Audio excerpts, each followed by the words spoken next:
Hi everyone, मैं हूं RB Singh और आपका बहुत बहुत स्वागत है हमारे यूट्यूब चैनल पे। आज हम लोग जो जीएस में बायोलॉजी का एक जो चैप्टर स्टार्ट करेंगे, जो टॉपिक होगा वो हमारा सेल है, उसे हम स्टार्ट करने वाले हैं आज। सेल, आप इसे कोशिका कह सकते हैं। हम लोग आज इसका डिस्कस करने वाले हैं।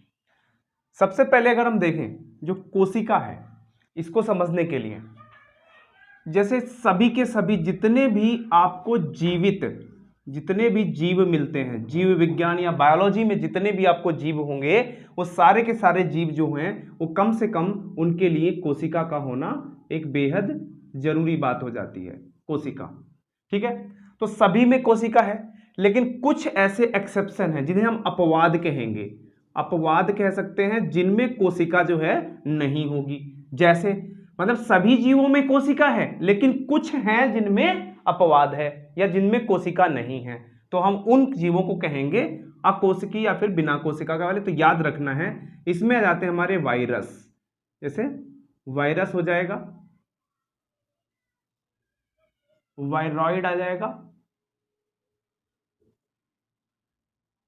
वायरॉइड, और होते हैं प्रियॉन। इनमें कोशिका नहीं होती है, ठीक है। बाकी सभी में कोशिका होती है। दूसरी बात कि जो कोशिका है ये आपको देखने को मिलेगा कि मूलभूत, इसे हम कह सकते हैं फंडामेंटल, है ना। तो ये मूलभूत जो है ये इकाई है, मूलभूत इकाई। जैसे आपने देखा होगा कि एक अगर हमें बिल्डिंग बनानी है तो बहुत सारी ईंटें लगी होती हैं, ईंटों के साथ साथ बाकी चीजें भी लगाकर आप पूरा बिल्डिंग बनाते हैं। उसी प्रकार से एक जीव की जो शारीरिक संरचना है, उसका जो शरीर है वो कई सारी यूनिट या इकाई से बनेगा, और वो जो यूनिट है वो कोशिका है। अब ये इकाई करती क्या है? ये इकाई जो है संरचना का भी काम करेगी। संरचना, संरचना का मतलब है स्ट्रक्चर, जिसे हम कह सकते हैं स्ट्रक्चर। मिलके बनता है शरीर कोशिका से, तो ये एक संरचना का भी काम हो गया, और साथ ही साथ में काय या कार्य। तो स्ट्रक्चर और फंक्शन, स्ट्रक्चर एंड फंक्शन। तो संरचना और काम जो है दोनों के लिए इकाई का काम, मूलभूत वो भी इकाई, मतलब बेसिक इकाई कौन है? कोशिका है। ये हमें पता चला। इसके साथ साथ हम देखते हैं कि सभी जीव जो हैं एक समान नहीं है, तो उसमें कोशिका के जो अपने प्रकार हैं वो मुख्यतः दो प्रकार के हो जाएंगे। तो मेनली दो प्रकार से हो जाएगा। जैसे एक हो गया प्रोकैरियोटिक, प्रोकैरियोटिक कोशिका हो जाएगी, है ना, और दूसरी हो जाएगी यूकैरियोटिक।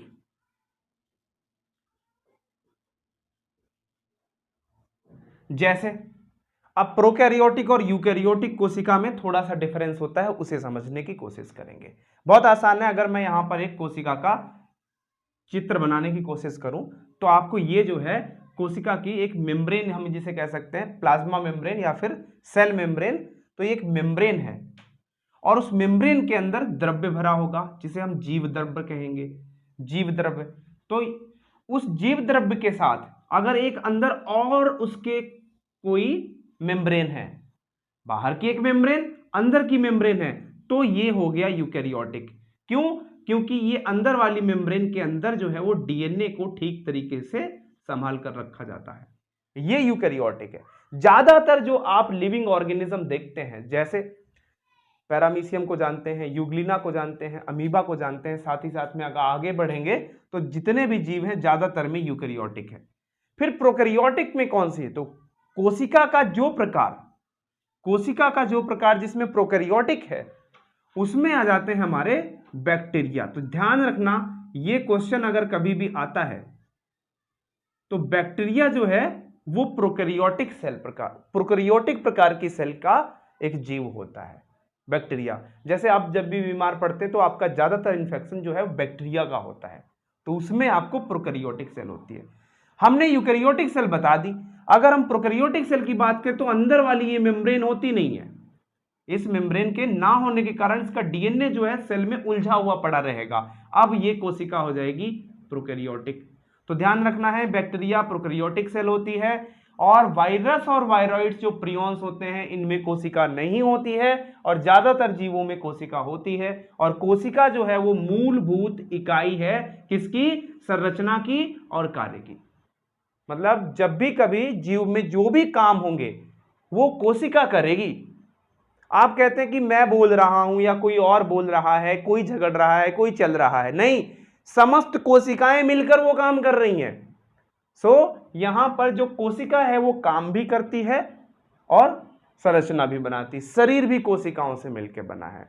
ये शरीर हाथ का नहीं है। अगर हम हाथ को देखेंगे तो इसमें बहुत सारे प्रकार के ऊतक हैं जिसका तो बच्चों हम लोग बात कर रहे थे कोशिका के बारे में, और जो कोशिका के बारे में बात कर रहे थे हमने ये देखा था कि कोशिका क्या है, फंडामेंटल यूनिट है, मूलभूत इकाई है। और अब हम देखेंगे कि कोशिका के बारे में सबसे पहले पता किसको चला। तो सबसे पहले जो पता चला था वो पता चला था रॉबर्ट हुक नाम के एक वैज्ञानिक थे। रॉबर्ट हुक कर क्या रहे थे? रॉबर्ट हुक को मिल गया था एक माइक्रोस्कोप, है ना। तो इन्होंने अपनी स्वनिर्मित, है ना, स्वनिर्मित जो थी इनकी अपनी एक वो माइक्रोस्कोप था इनके पास, है ना, माइक्रोस्कोप।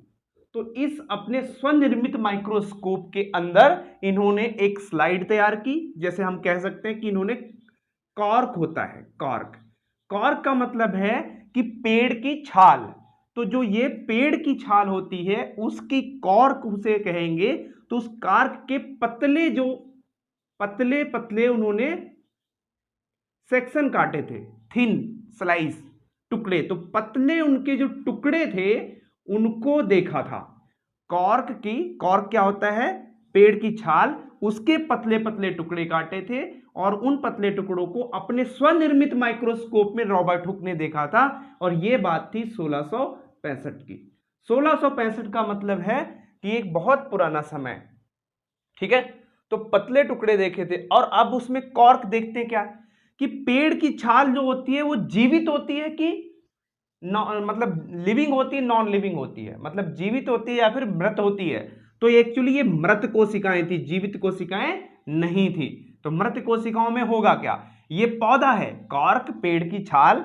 तो पेड़ क्या है? पौधा है। तो पौधे में होता है सेल वॉल, है ना। इसे हम कह सकते हैं कोसा या कोशिका। कोसा या कोशिका बात एक ही होती है, कोसा भित्ति, दीवाल, है ना।